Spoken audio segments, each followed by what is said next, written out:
Hello friends, good morning. কেমন আছো সবাই? আশা করছি সবাই ভালো আছো, সুস্থ আছো। তোমাদের ভালোবাসা আশীর্বাদে আমিও ভালো আছি। আজকে একটা নতুন রেসিপি নিয়ে হাজির হয়েছি। আশা করছি আমার এই ভিডিওটা তোমাদের অনেক ভালো লাগবে। ভিডিওটি ভালো লাগলে একটা লাইক, কমেন্ট, শেয়ার করে আমার পাশে থেকো। আমার চ্যানেলে নতুন হলে চ্যানেলটিকে সাবস্ক্রাইব করো। আর যদি ভিডিওটা ফেসবুক থেকে দেখে থাকো তাহলে প্লিজ ফেসবুক পেজটাকে ফলো করো। তো বন্ধুরা, আজকের এই ভিডিওতে আমি বানাবো কাশ্মীরি আলুর দম। কাশ্মীরি আলুর দম বানানোর জন্য আমি এখানে মাঝারি সাইজের 500 মতো আলু নিয়েছি। আলুগুলোকে ছুলে বেশ 2 থেকে 3 বার ধুয়ে আমি একটা কাঁটা চামচের সাহায্যে ফুটো করে নিয়েছি। এতে করে আলুর ভিতরে মশলাটা ভালো করে যাবে। এখানে আমি একটা বাটি নিয়ে নিয়েছি, আর বাটিতে এখানে 2 চামচ মতো পোস্ত দানা অ্যাড করছি। আর পোস্তদানার সাথে আমি এখানে কিছুটা পরিমাণে ভেজে রাখা কাজু অ্যাড করব। তো এখানে পোস্ত আর কাজুটা একটা বাটিতে নিয়ে নিয়েছি। এখন এটাকে আমি জল দিয়ে কিছু সময়ের জন্য ভিজিয়ে রাখবো। তো বন্ধুরা, আমি এখানে পোস্ত আর কাজুটাকে পেস্ট করব, যার জন্য প্রথমে কাজু আর পোস্তটাকে ভিজিয়ে রেখেছি। পরে এটা আমি বেটে নেব। তো চলো, এখানে কড়াই বসিয়ে দিয়েছি, দিয়ে দিয়েছি সর্ষের তেল। তো একটু বেশি করে সর্ষের তেল দিয়েছি, যেহেতু আমি আলুটাকে এখানে ডিপ ফ্রাই করব। তো এখানে দেখতে পাচ্ছ দিয়ে দিয়েছি আলু, আর আমি আলুগুলোকে মাঝ বরাবর কেটে নিয়েছিলাম। তো দেখতেই পাচ্ছ যেহেতু 500 আলু বেশ অনেকটাই হয়েছে। আর আমি এখানে আলুগুলোকে ভালো করে ভেজে নেব। আলু ভাজার সময় এখানে সামান্য একটু লবণ আর হলুদ অ্যাড করব কালারের জন্য। বন্ধুরা, আমার এই রেসিপি তোমাদের দেখতে কেমন লাগে অবশ্যই আমাকে কমেন্ট করো। তো এখানে দেখতে পাচ্ছ হলুদ লবণ অ্যাড করে দিচ্ছি। হলুদ লবণ অ্যাড করে আমরা এটাকে একটু ভালো করেই ভেজে নেব, যাতে করে উপরটা সফট হয়ে যাবে।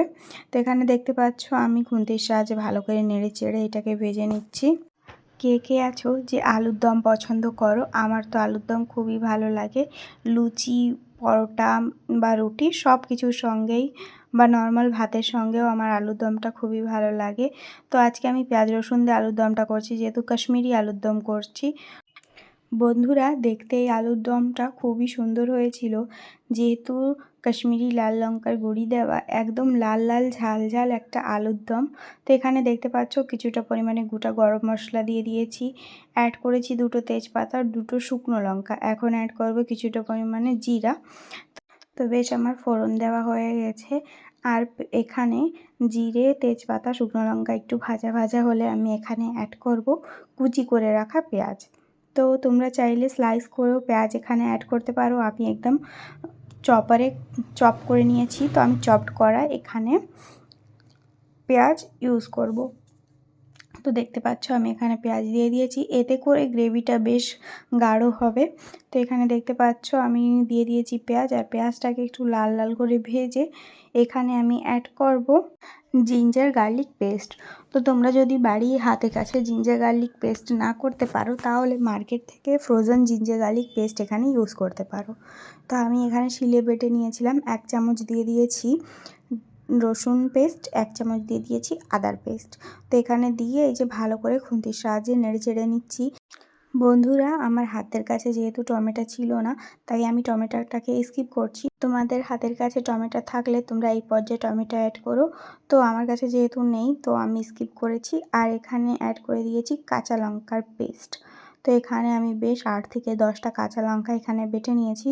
আমাদের এই আলুর দমে যেটুকু ঝাল হবে, এই কাঁচা লঙ্কায় যে ঝালটুকু আছে এতে করেই হবে। শুকনো লঙ্কা গুঁড়ি আমি ইউজ করব শুধুমাত্র কালারের জন্য। তো এখানে দেখতে পাচ্ছ বেসিক যে মশলা থাকে সেই মশলাগুলো অ্যাড করে দিচ্ছি। রুটিনের যে মশলা বন্ধুরা, হলুদ, লবণ, জিরের গুঁড়ি, ধনের গুঁড়ি, আর শেষে অ্যাড করব একটু সামান্য গরম মশলা। তো ব্যাস আমাদের সব গুঁড়ো মশলা এখানে দেওয়া হয়ে গেছে। আর এখানে আমি একটু জল অ্যাড করে দিয়েছি। আমি এখানে অ্যাড করেছি কাশ্মীরি লাল যে লঙ্কার গুঁড়িটা হয় শুধুমাত্র কালারের জন্য, আমি সেই কালারের জন্য কাশ্মীরি লাল লঙ্কার গুঁড়িটা এখানে ইউজ করেছি। তো এখানে দেখতে পাচ্ছ মশলাটাকে ভালো করে কষিয়ে নিচ্ছি। আর এই যে প্রথমেই বললাম জিরে আর ধনিয়ার পাউডার, আর এখানে লঙ্কা পাউডার। তো এখানে দেখতে পাচ্ছ 1 চামচ ভরে আমি কাশ্মীরি লাল লঙ্কার গুঁড়ি দিয়ে দিয়েছি, যাতে করে এই কাশ্মীরি আলুর দমটা একদম লাল লাল ঝাল ঝাল হবে খেতে। মশলাটা বন্ধুরা ভালো করে কষিয়ে নিচ্ছি যত সময় না এখান থেকে তেলটা সেপারেট হচ্ছে। তো বেশ আমার মশলা এখানে কষানো কমপ্লিট হয়ে গেছে, দেখতেই পাচ্ছ মশলার তেল ছেড়ে দিয়েছে। আর এখন জানো তো কারেন্টটা চলে গেছে, যার জন্য মোবাইলের ফ্ল্যাশ অন করে আমি ভিডিও করছি, আর এতে করে আলুগুলো একদম লাল লাল দেখা যাচ্ছে। তো যাই হোক, এখানে দেখতে পাচ্ছ বেশ নেড়ে চেড়ে আলুটা এর সঙ্গে ভালো করে কষিয়ে নেব। আর বন্ধুরা আলুটা যেহেতু ভেজেই রেখেছি, তো বেশি সময় ধরে কষানোর কোনো প্রয়োজন নেই। তো এখন আমরা এখানে অ্যাড করব যে পোস্ত আর কাজুটা আমরা বেটে রেখেছি, ওটা এখানে আমরা অ্যাড করব। তো বেশ আগে আলুটাকে ভালো করে নেড়ে চেড়ে ভেজে নিচ্ছি। আর আলুটা যেহেতু আগে থেকে ভেজেছি বন্ধুরা, একদমই বেশি সময় আমি এটাকে ভাজবো না। তো এখানে দেখতেই পাচ্ছ আমার আলুগুলো কষানো কমপ্লিট।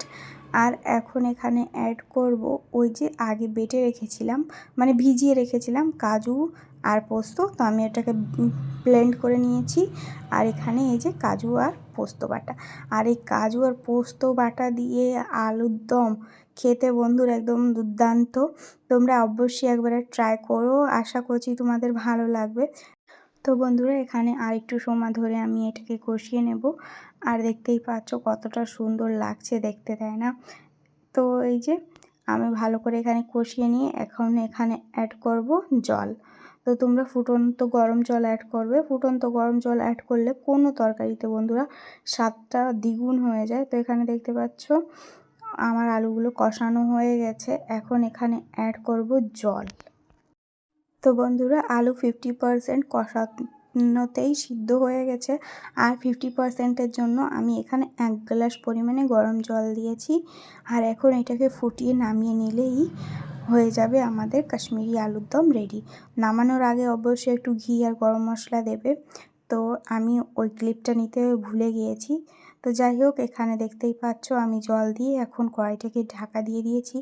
আর এই যে আমাদের full and final look Kashmiri আলুর দমের। আর এই পর্যায়ে বন্ধুরা যখন জলটা শুকিয়ে যাবে, তোমরা এখানে একটু ঘি আর একটু গরম মশলা অ্যাড করবে। তো এই যে দেখতে পাচ্ছ কতটা সুন্দর লাগছে দেখতে, আর খেতেও বন্ধুরা খুবই দুর্দান্ত হয়েছিল। তোমরা অবশ্যই একবার বাড়িতে ট্রাই করো, আশা করছি তোমাদের সত্যি খুবই ভালো লাগবে। তো এই যে বন্ধুরা ফুল অ্যান্ড ফাইনাল লুক। তো আমি এখানে পিস পোলাওয়ের সঙ্গে এই আলুর দমটা বানিয়েছিলাম। পিস পোলাও রেসিপি আমি তোমাদের সঙ্গে শীঘ্রই শেয়ার করব।